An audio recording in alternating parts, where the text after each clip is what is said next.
Pensé con escalofrío que ya no era necesario mantener a la vista aquel tenue borrón de luz lunar.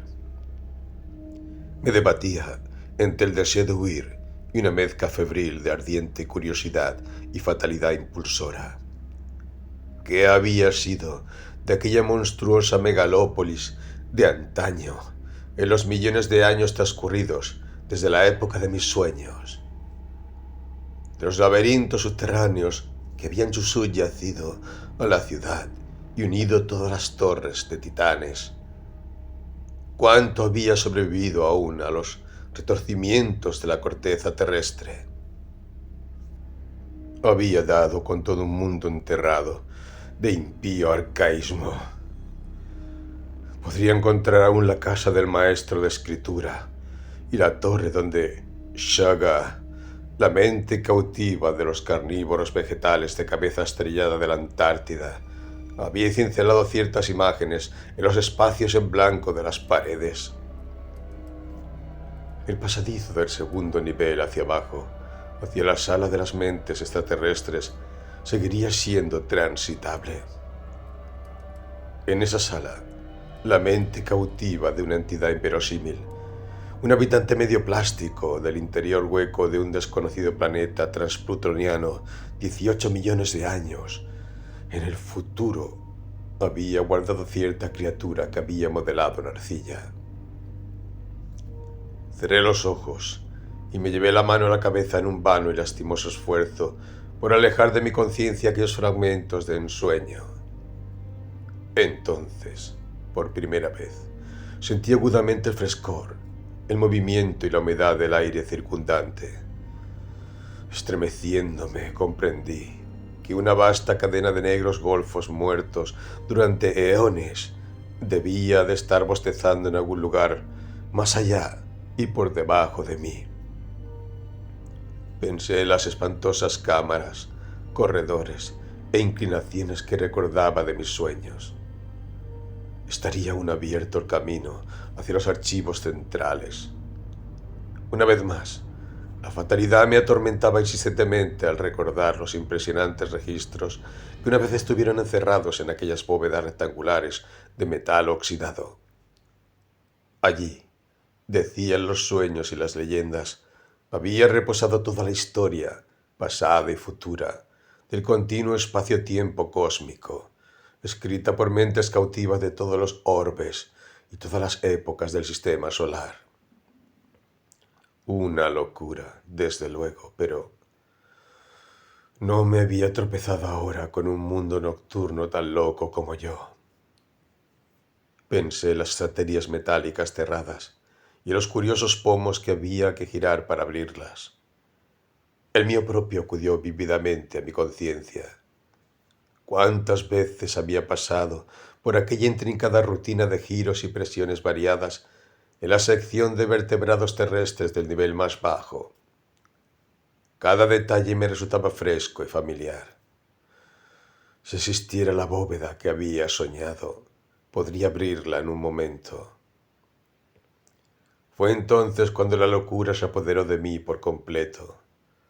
Un instante después, estaba saltando y tropezando sobre los escombros rocosos hacia la bien recordada pendiente que conducía a las profundidades.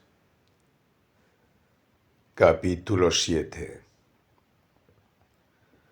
A partir de ese momento, mis impresiones apenas son fiables. De hecho, todavía tengo la esperanza desesperada de que todas ellas formen parte de algún sueño o ilusión daemónicos nacidos del delirio. Una fiebre se apoderó de mi cerebro y todo me llegaba a través de una especie de neblina, a veces solo intermitente. Los rayos de mi linterna se proyectaban débilmente en la negrura que me envolvía, trayendo destellos fantasmales de paredes y tallas espantosamente familiares, todas marchitas por la decadencia de los siglos. En un lugar se había derrumbado una tremenda bóveda, de modo que tuve que trepar por encima de un enorme montón de piedras que llegaban casi hasta el techo, desgarrado y grotescamente estalactitado. Todo aquello era el colmo de la pesadilla, agravada por el blasfemo empuje de la pseudomemoria. Solo una cosa me resultaba desconocida, y era mi propio tamaño en relación con la monstruosa mampostería. Me sentía oprimido por una sensación de pequeñez inusitada, como si la visión de aquellos imponentes muros desde un simple cuerpo humano fuera algo totalmente nuevo y anormal. Una y otra vez me miraba nervioso, vagamente turbado por la forma humana que tenía. Avancé a través de la negrura del abismo, saltando, zambulléndome y tambaleándome, a menudo cayéndome y magullándome, y una vez casi destrozando mi linterna. Conocía cada piedra y cada rincón de aquel abismo demoníaco, y en muchos puntos me detuve para arrojar rayos de luz a través de arcos ahogados y desmoronados, aunque familiares. Algunas salas se habían derrumbado por completo, otras estaban vacías o llenas de escombros. En unas pocas vi masas de metal, algunas bastante intactas, otras rotas y otras aplastadas o maltrechas, que reconocí como los colosales pedestales o mesas de mis sueños. No me atreví a adivinar qué podían ser en realidad. Encontré la pendiente descendente y comencé a bajar, aunque al cabo de un rato me detuve ante una sima abierta y desgarrada, cuyo punto más estrecho no podía tener menos de 1,5 metros de ancho. Aquí la piedra se había derrumbado, revelando incalculables profundidades de oscuridad. Sabía que había 2 sótanos más en aquel edificio titánico, y volví a temblar de pánico al recordar la trampilla metálica del más bajo. Ya no podía ver guardias, pues lo que acechaba debajo hacía tiempo que había hecho su horrible trabajo y se había hundido en su largo declive. En la época de la raza poshumana de escarabajos ya estaría muerto, y sin embargo, al pensar en las leyendas nativas, volví a estremecerme. Me costó un terrible esfuerzo saltar aquel abismo, pues el suelo lleno de basura me impedía empezar a correr, pero la locura me impulsó a seguir adelante. Escogí un lugar cerca de la pared de la izquierda, donde la grieta era menos ancha y el punto de aterrizaje estaba razonablemente libre de escombros peligrosos.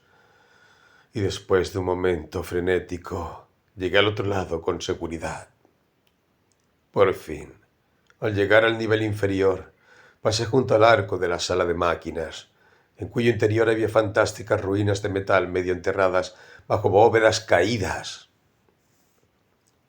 Todo estaba donde sabía que debía estar, y trepé con confianza por encima de los montones que cerraban la entrada a un vasto corredor transversal. Comprendí que me llevaría bajo la ciudad hasta los archivos centrales.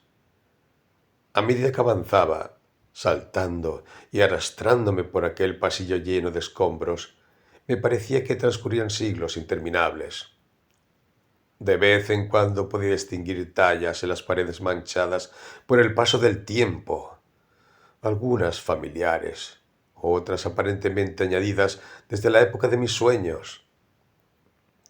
Como se trataba de una carretera subterránea de conexión entre casas, no había arcos, salvo cuando la ruta atravesaba los niveles inferiores de varios edificios. En algunas de estas intersecciones me desvié el tiempo suficiente para echar un vistazo a pasillos y habitaciones bien conocidos. Solo en 2 ocasiones encontré cambios radicales con respecto a lo que había soñado, y en uno de estos casos pude trazar los contornos sellados del arco que recordaba. Me estremecí violentamente y sentí una curiosa sensación de debilidad retardada, mientras me dirigía a toda prisa y a regañadientes a través de la cripta de una de aquellas grandes torres en ruinas y sin ventanas, cuya extraña mampostería de basalto revelaba un origen susurrante y horrible. Esta bóveda primigenia Era redonda y tenía 200 pies de ancho, sin nada tallado en la piedra de tonos oscuros. En el suelo solo había polvo y arena, y pude ver las aberturas que conducían hacia arriba y hacia abajo. No había escaleras ni pendientes. De hecho, mis sueños habían imaginado aquellas torres ancianas como totalmente intactas por la fabulosa gran raza. Quienes las habían construido no habían necesitado escaleras ni inclinaciones. En los sueños, la abertura descendente había estado herméticamente sellada y nerviosamente vigilada. Ahora yacía abierta, negra y bostezante, emitiendo una corriente de aire fresco y húmedo. No me atreví a pensar en las ilimitadas cavernas de noche eterna que podrían existir debajo. Más tarde, abriéndome paso a tientas a lo largo de una sección del corredor en mal estado, llegué a un lugar donde el techo se había derrumbado por completo. Los escombros se elevaban como una montaña, y trepé por encima de ellos, atravesando un vasto espacio vacío, donde la luz de mi linterna no podía revelar ni paredes ni bóvedas. Pensé que debía de ser el sótano de la casa de los peritos metalúrgicos, que daba a la tercera plaza, no lejos de los archivos. No podía conjeturar qué le había ocurrido. Volví a encontrar el pasillo más allá de la montaña de detritus y piedra, pero al cabo de un corto trecho me topé con un lugar totalmente asfixiado, donde la bóveda caída casi tocaba el techo peligrosamente combado. No sé cómo me las arreglé para arrancar y apartar los bloques suficientes para permitirme el paso, ni cómo me atreví a perturbar los apretados fragmentos cuando el menor cambio de equilibrio podría haber hecho caer todas las toneladas de mampostería superpuesta y aplastarme hasta la nada. Fue pura locura lo que me impulsó y me guió, si es que toda mi aventura subterránea no fue, como espero, un delirio infernal o una fase del sueño. Pero hice, o soñé que había hecho, un pasadizo por el que podía retorcerme. Mientras me deslizaba sobre el montón de escombros, con la linterna continuamente encendida, metida profundamente en la boca, me sentí desgarrado por las fantásticas estalactitas del escarpado suelo que había sobre mí. Ya estaba cerca de la gran estructura de los archivos subterráneos que parecía ser mi objetivo. Deslizándome y trepando por el otro lado de la barrera y recorriendo el tramo de pasillo que quedaba con una antorcha de mano que parpadeaba intermitentemente, llegué por fin a una cripta circular baja, con arcos, todavía en un maravilloso estado de conservación, que se abrían a cada lado. Las paredes, o las partes de ellas que quedaban al alcance de la luz de mi antorcha, estaban densamente jeroglíficas y cinceladas con símbolos curvilíneos típicos, algunos añadidos desde la época de mis sueños. Comprendí que ese era mi destino y me dirigí inmediatamente hacia un arco familiar situado a mi izquierda. Por extraño que parezca, no me cabía la menor duda de que encontraría un pasadizo despejado para subir y bajar por la pendiente a todos los niveles supervivientes. Esta vasta pila protegida por la Tierra, que albergaba los anales de todo el sistema solar, había sido construida con una habilidad y una fuerza sobrenaturales para durar tanto como el propio sistema. Bloques de tamaño gigantesco, colocados con ingenio matemático y unidos con cementos de increíble dureza, se habían combinado para formar una masa tan firme como el núcleo rocoso del planeta. Aquí, después de edades más prodigiosas de lo que yo podía comprender, su masa enterrada se mantenía en todos los contornos esenciales, los vastos suelos cubiertos de polvo, apenas salpicados de la hojarasca, tan dominante en otros lugares. La relativa facilidad de la marcha, a partir de este punto, se me subió curiosamente a la cabeza. Todo el frenético afán frustrado hasta entonces por los obstáculos, se manifestaba ahora en una especie de velocidad febril, y yo corría literalmente a lo largo de los pasillos de techo bajo, monstruosamente bien recordados, más allá del arco. Ya no me asombraba la familiaridad de lo que veía. Por todas partes asomaban monstruosas las grandes puertas metálicas jeroglíficas de las estanterías, algunas aún en su sitio, otras abiertas de golpe y otras dobladas y combadas bajo tensiones geológicas pasadas que no eran lo bastante fuertes como para destrozar la titánica mampostería. Aquí y allá, un montón cubierto de polvo bajo una repisa vacía parecía indicar dónde se habían derrumbado las cajas por los temblores de tierra. En algunos pilares había grandes símbolos o letras que anunciaban clases y subclases de volúmenes. Una vez me detuve ante una bóveda abierta, donde vi algunas de las habituales cajas metálicas todavía en su sitio, entre el omnipresente polvo arenoso. Levanté la mano, desprendí con dificultad uno de los ejemplares más finos y lo dejé en el suelo para inspeccionarlo. Llevaba el título y los jeroglíficos curvilíneos predominantes, aunque vi algo en la disposición de los caracteres que parecía sutilmente inusual. Conocía perfectamente el extraño mecanismo del cierre de gancho. Levanté la tapa, aún oxidada y funcional, y saqué el libro que contenía. Este, como era de esperar, medía unos 20 por 15 centímetros de superficie y 2 de grosor. Las finas tapas metálicas se abrían en la parte superior.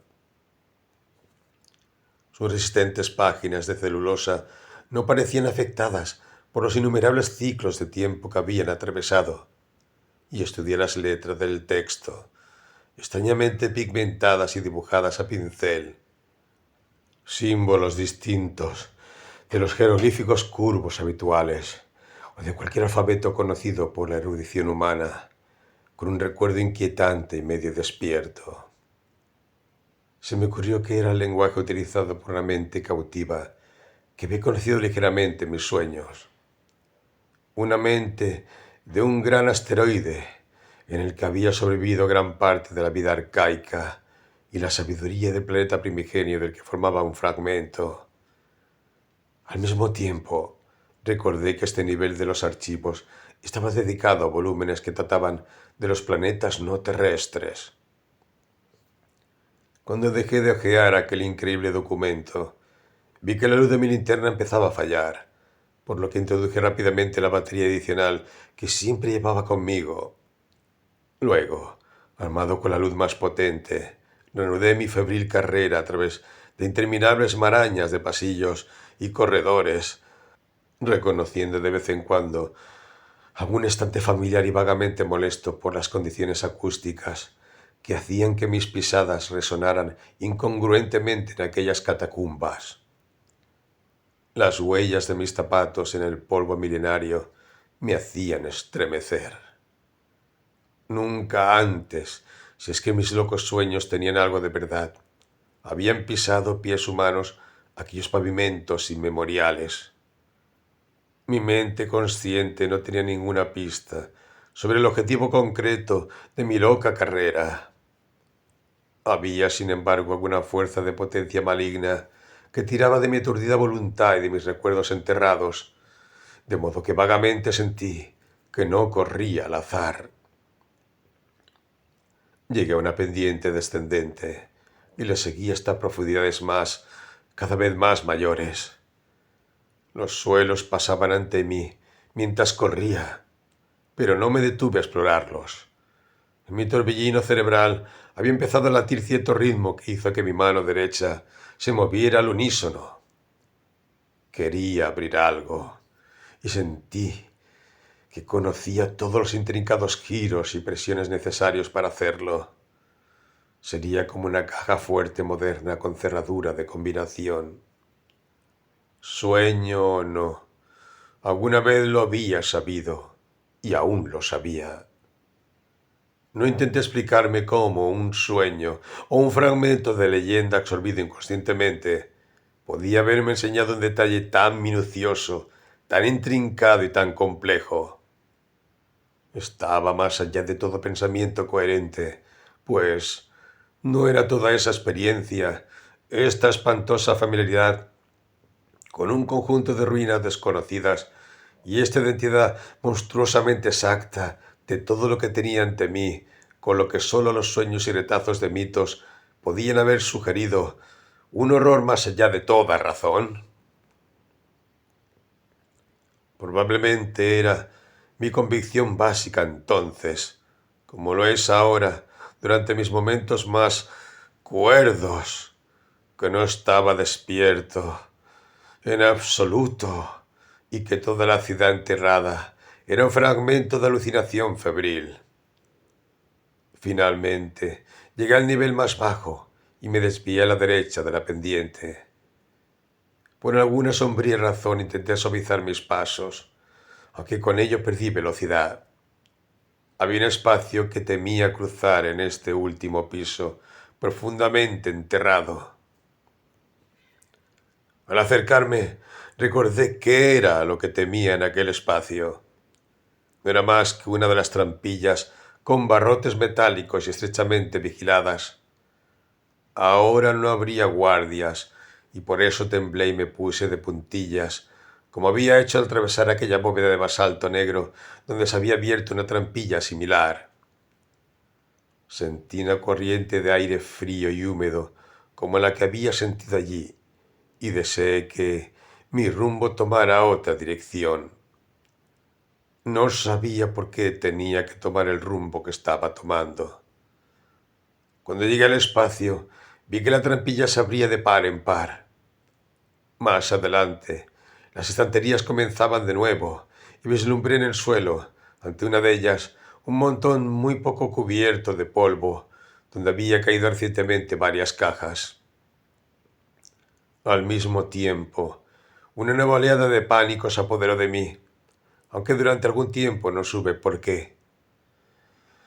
Los montones de cajas caídas no eran infrecuentes, pues a lo largo de los eones este laberinto sin luz había sido sacudido por los movimientos de la tierra y había resonado a intervalos con el ensordecedor estrépito de los objetos que se desplomaban. Solo cuando casi había cruzado el espacio comprendí por qué temblaba tan violentamente. No era el montón, sino el polvo del suelo llano lo que me inquietaba. A la luz de mi linterna parecía como si el polvo no fuera tan uniforme como debería ser. Había lugares donde parecía más fino, como si hubiera sido removido hacía pocos meses. No podía estar seguro, porque incluso los lugares aparentemente más finos eran bastante polvorientos. Sin embargo, una cierta sospecha de regularidad de la supuesta irregularidad era muy inquietante. Cuando acerqué la linterna a uno de aquellos extraños lugares, no me gustó lo que vi, pues la ilusión de regularidad se hizo muy grande. Era como si hubiera líneas regulares de impresiones compuestas, impresiones que iban de 3 en 3, cada una de ellas de poco más de un pie cuadrado, y que consistían en 5 huellas casi circulares de 3 pulgadas, una delante de las otras 4. Estas posibles líneas de impresiones de un pie cuadrado parecían ir en 2 direcciones, como si algo hubiera ido a alguna parte y regresado. Eran, por supuesto, muy débiles y podían haber sido ilusiones o accidentes. Pero había un elemento de tenue y tanteante terror en la forma en que yo creía que discurrían, porque en uno de sus extremos estaba el montón de cajas que debían de haber caído con estrépito poco antes, mientras que en el otro extremo estaba la ominosa trampilla con el viento frío y húmedo, bostezando sin vigilancia hacia abismos que iban más allá de la imaginación. Capítulo 8.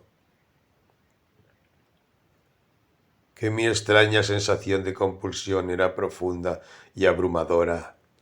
Queda demostrado por la conquista de mi miedo. Ningún motivo racional podría haberme impulsado a seguir adelante después de aquella horrible sospecha de huellas y los espeluznantes recuerdos oníricos que despertó. Sin embargo, mi mano derecha, aunque temblaba de miedo, seguía moviéndose rítmicamente en su afán por girar una cerradura que esperaba encontrar.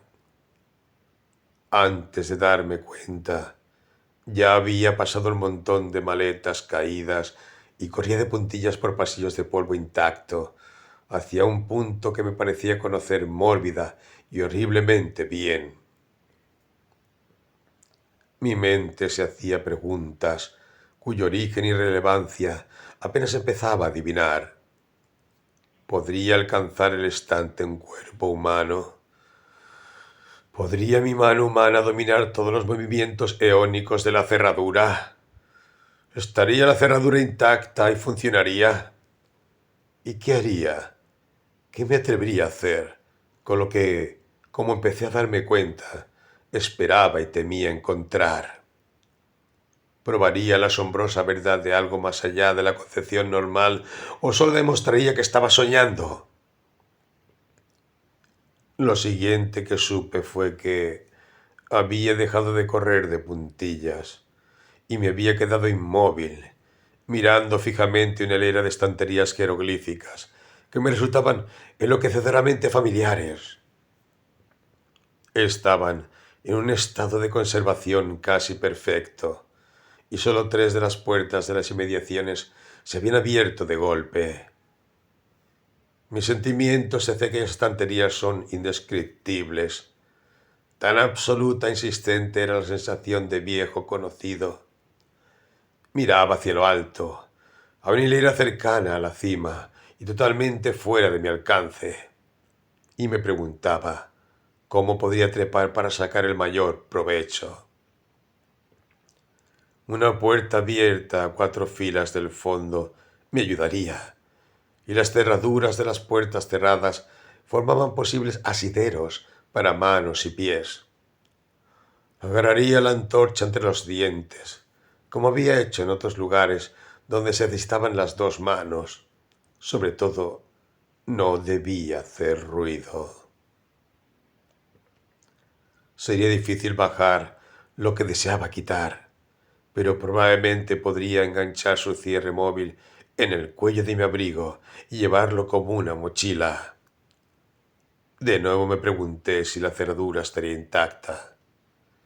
No tenía la menor duda de que podría repetir cada uno de los movimientos, pero confiaba en que no crujiría ni se rasparía y que en mi mano podría abrirla correctamente. Mientras pensaba estas cosas, tomé la linterna y comencé a trepar. Los cerrojos salientes eran pobres soportes, pero, como había esperado, la repisa abierta ayudaba mucho. Utilicé tanto la puerta batiente como el borde de la propia abertura en mi ascenso, y logré evitar cualquier chirrido estrepitoso.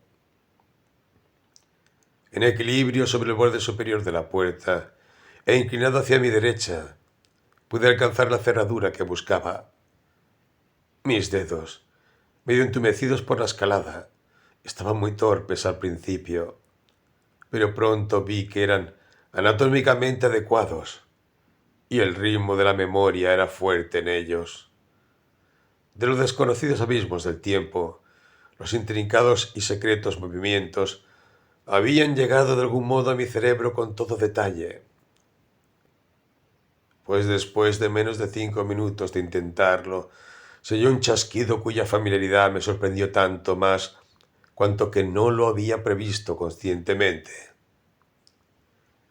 Al cabo de un instante, la puerta metálica se abrió lentamente, con un leve chirrido.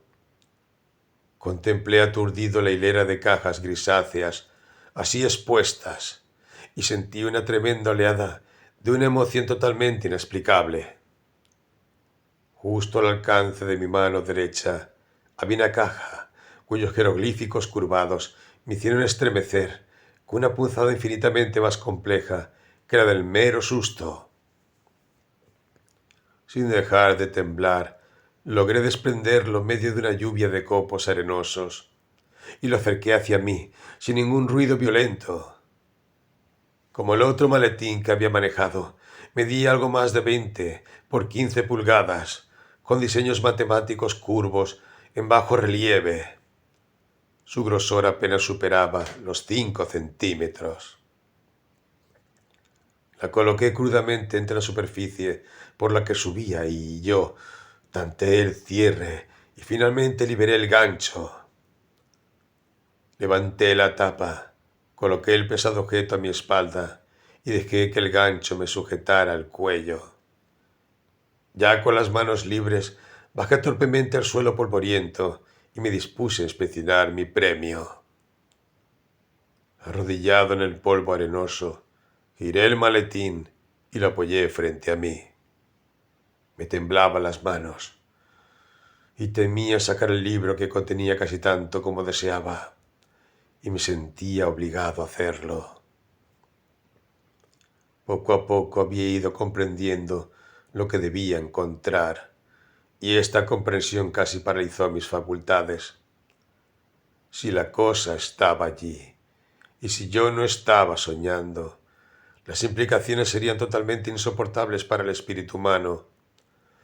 Lo que más me atormentaba era mi momentánea incapacidad para sentir que lo que me rodeaba era un sueño. La sensación de realidad era espantosa, y volvía a serlo cuando recordaba la escena. Por fin saqué temblorosamente el libro de su caja y miré fascinado los conocidos jeroglíficos de la cubierta.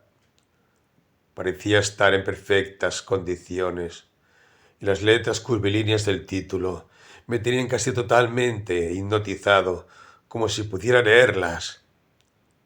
De hecho, no puedo jurar que no las leyera realmente en algún transitorio y terrible acceso de memoria anormal. No sé cuánto tiempo pasó hasta que me atreví a levantar aquella fina cubierta metálica. Temporalicé y me excusé. Me quité la linterna de la boca y la apagué para ahorrar energía.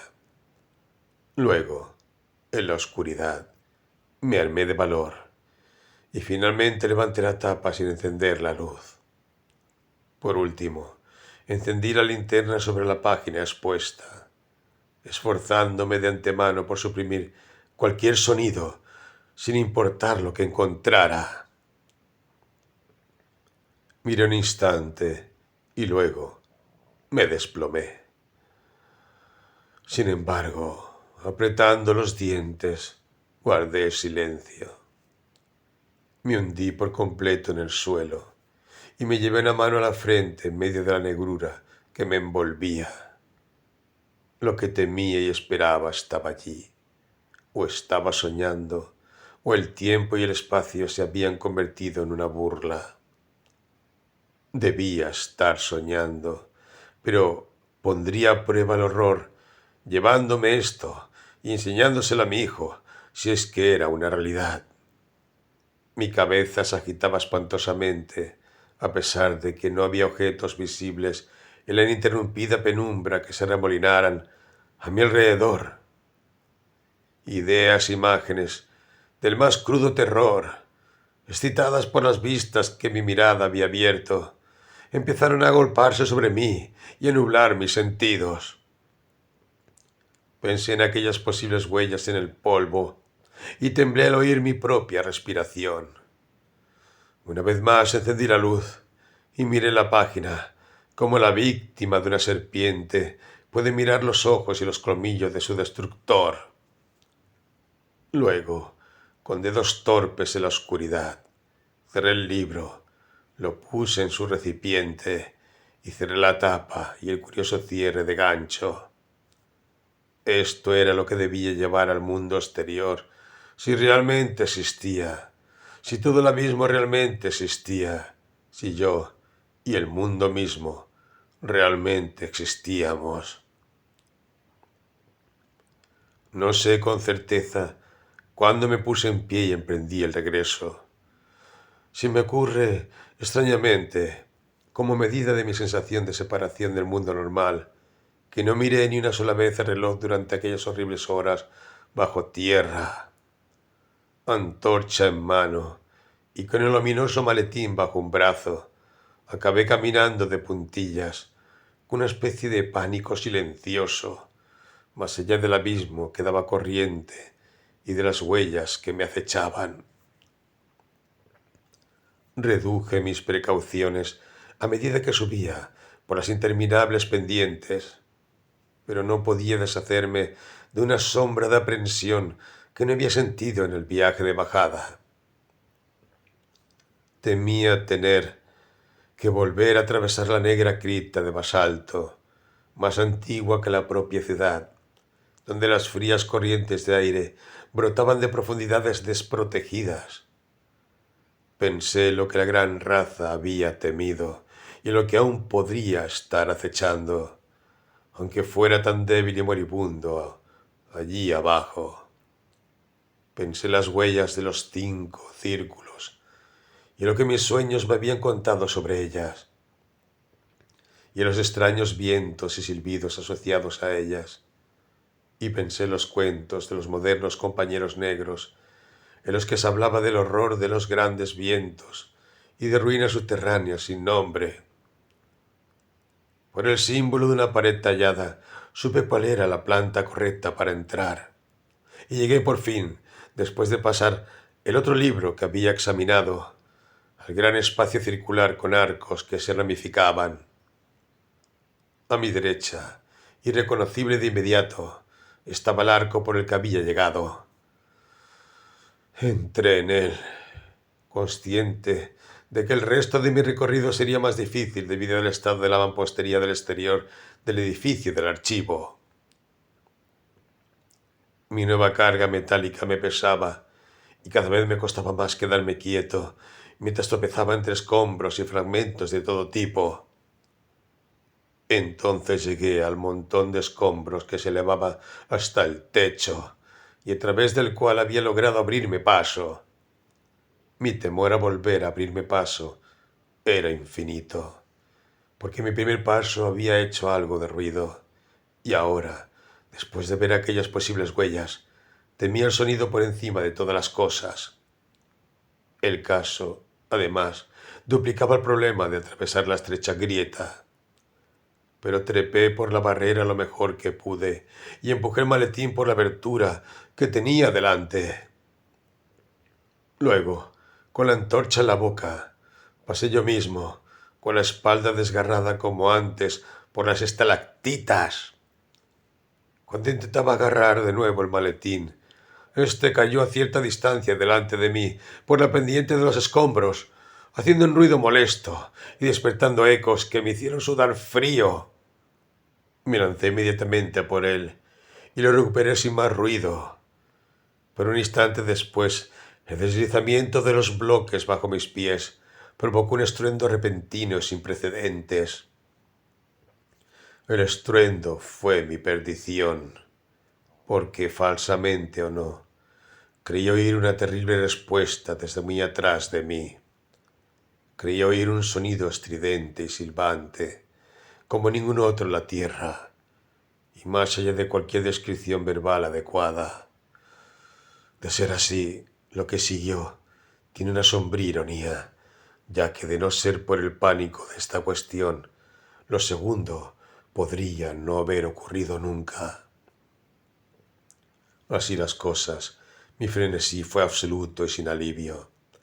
Tomando mi linterna en la mano y aferrándome débilmente al maletín, salté y brinqué salvajemente hacia adelante sin ninguna idea en mi cerebro, más allá de un loco deseo de salir corriendo de estas ruinas de pesadilla hacia el mundo despierto del desierto y la luz de la luna que se extendía tan lejos.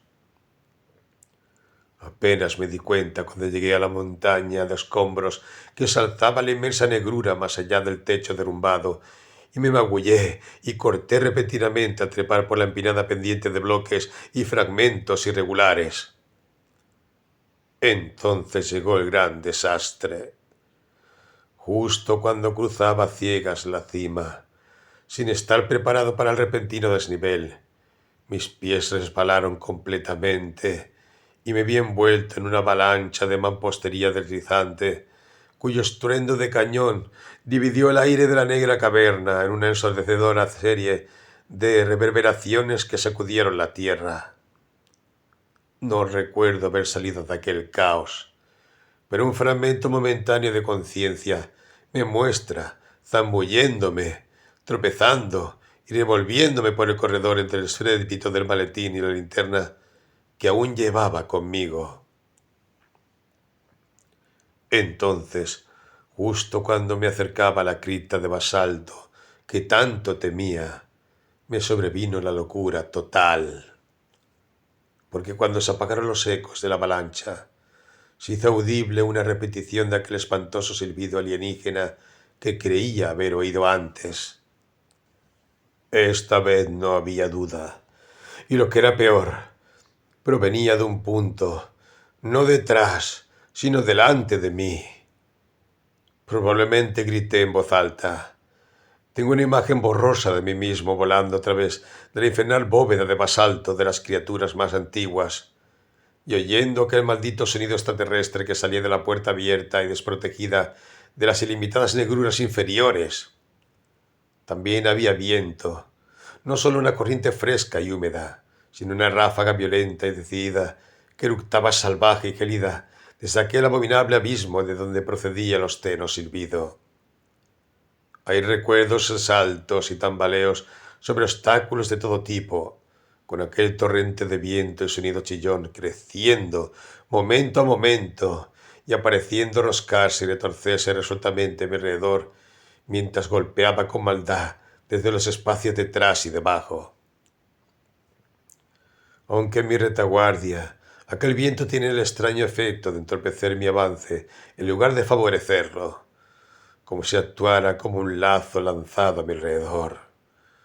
Sin prestar atención al ruido que hacía, pasé por encima de la gran barrera de bloques y me encontré de nuevo en la estructura que conducía a la superficie. Recuerdo que vislumbré el arco que conducía a la sala de máquinas y casi grité al ver la pendiente que bajaba hasta una de esas blasfemas trampillas que debían de estar 2 niveles más abajo. Pero en vez de gritar, murmuré una y otra vez para mis adentros que todo aquello era un sueño de que pronto despertaría. Tal vez estaba en el campamento, tal vez estaba en casa, en Arkham. Mientras estas esperanzas reforzaban mi cordura, comencé a subir la pendiente hacia el nivel superior. Sabía, por supuesto, que tenía que volver a cruzar la hendidura de 4 pies, pero estaba demasiado atormentado por otros temores para darme cuenta de todo horror hasta que casi llegué a ella. En el descenso, el salto había sido fácil, pero podría salvar la brecha con la misma facilidad en la subida, obstaculizado por el miedo, el cansancio, el peso de la caja metálica y el anómalo tirón hacia atrás de aquel viento demoníaco. Pensé en estas cosas en el último momento, y pensé también en las entidades sin nombre que podían estar al acecho en los negros abismos bajo la sima. Mi vacilante antorcha era cada vez más débil, pero podía saber por algún oscuro recuerdo cuándo me acercaba a la hendidura. Las gélidas ráfagas de viento y los nauseabundos chillidos que silbaban a mis espaldas fueron por un momento como un opiáceo misericordioso que embotó mi imaginación ante el horror del abismo que se abría ante mí. Y entonces fui consciente de los estallidos y silbidos añadidos frente a mí. Mareas de abominación que surgían a través de la propia hendidura desde profundidades insospechadas e inimaginables. Ahora, en efecto, la esencia de la pesadilla pura estaba sobre mí. Perdí la cordura, e ignorándolo todo excepto el impulso animal de la huida, me limité a forcejear y a precipitarme hacia arriba sobre los escombros de la pendiente como si no hubiera existido el abismo. Entonces vi el borde del abismo. Salté frenéticamente con toda la fuerza que poseía y al instante me vi envuelto en un vórtice pandemoniae de sonido repugnante y negrura absoluta, materialmente tangible. Este es el final de mi experiencia, que yo recuerde. Cualquier otra impresión pertenece enteramente al dominio del delirio, de la fantasmagoría. Sueño, locura y memoria se fundieron salvajemente en una serie de delirios fantásticos y fragmentarios que no pueden tener relación con nada real. Hubo una espantosa caída a través de incalculables leguas de viscosa y sentida oscuridad, y una Babel de ruidos totalmente ajenos a todo lo que conocemos de la tierra y su vida orgánica. Sentidos rudimentarios y latentes parecían cobrar vitalidad en mi interior, hablándome de pozos y vacíos poblados de horrores flotantes que conducían a peñascos y océanos sin sol, y a ciudades repletas de torres de basalto sin ventanas sobre las que nunca brillaba la luz. Secretos del planeta primigenio y de sus eones inmemoriales pasaron por mi cerebro sin la ayuda de la vista ni del oído, y conocí cosas que ni siquiera el más salvaje de mis sueños anteriores había sugerido jamás. Y todo el tiempo, dedos fríos de vapor húmedo me aferraban y me arañaban, y aquel silbido infernal y maldito chillaba diabólicamente por encima de todas las alternancias de Babel y silencio en los remolinos de oscuridad que me rodeaban. Después tuve visiones de la ciudad ciclópea de mis sueños, no en ruinas, sino tal como la había soñado. Estaba de nuevo en mi cuerpo cónico, no humano, y me mezclaba con la multitud de la gran raza y las mentes cautivas que llevaban libros arriba y abajo por los elevados corredores y las vastas pendientes. Luego, superpuestas a estas imágenes, hubo espantosos destellos momentáneos de una conciencia no visible que implicaba luchas desesperadas, un retorcerse libre de los tentáculos de un viento sibilante, un vuelo demencial, como de murciélago, a través de un aire medio sólido, una madriguera febril a través de la oscuridad azotada por el ciclón, y un tropezar y revolverse salvajemente sobre la mampostería caída. Una vez hubo un curioso e intruso destello de media vista, una débil y difusa sospecha de resplandor azulado en lo alto. Luego vino un sueño de trepar y arrastrarse perseguido por el viento, de retorcerse en un resplandor de sardónica luz de luna a través de un amasijo de escombros que se deslizaban y derrumbaban tras de mí en medio de un huracán mórbido. Fue el latido maligno y monótono de aquella luz lunar enloquecedora lo que por fin me informó del regreso de lo que una vez había conocido como el mundo objetivo y despierto. Me arrastraba prono por las arenas del desierto australiano, y a mi alrededor chillaba un tumulto de viento como nunca antes había conocido la superficie de nuestro planeta. Mi ropa estaba hecha a jirones, y todo mi cuerpo era un amasijo de magulladuras y arañazos. La plena conciencia volvió muy lentamente, y en ningún momento pude decir dónde terminaba el sueño delirante y empezaba la verdadera memoria. Parecía ver un montículo de bloques de titán, un abismo debajo, una monstruosa revelación del pasado y una pesadilla de horror al final, pero ¿cuánto de esto era real? Mi linterna había desaparecido, al igual que cualquier caja metálica que pudiera haber descubierto. ¿Había existido tal caja, abismo o montículo? Levanté la cabeza, miré detrás de mí y solo vi las arenas estériles y ondulantes del desierto. El viento demoníaco se calmó y la luna henchida y fungoide se hundió enrojeciéndose en el oeste. Me puse en pie de un salto y comencé a tambalearme hacia el suroeste, en dirección al campamento. ¿Qué me había ocurrido en realidad? Simplemente me había desplomado en el desierto y había arrastrado un cuerpo destrozado por los sueños a lo largo de kilómetros de arena y bloques enterrados. Si no era así, ¿cómo podría soportar seguir viviendo? Porque en esta nueva duda, toda mi fe en la irrealidad nacida del mito de mis visiones se disolvía una vez más en la infernal duda más antigua.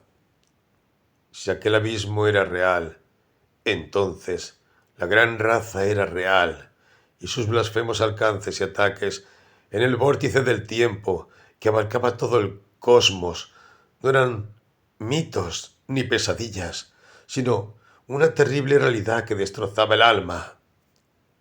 Había sido yo, de hecho, arrastrado de vuelta a un mundo prehumano de hace 150 millones de años en aquellos oscuros y desconcertantes días de amnesia. Había sido mi cuerpo actual el vehículo de una espantosa conciencia alienígena procedente de los golfos paleogeanos del tiempo. Había conocido yo, como mente cautiva de aquellos horrores ambulantes, aquella maldita ciudad de piedra en su apogeo primordial, y me había retorcido por aquellos pasillos familiares con la repugnante forma de mi captor.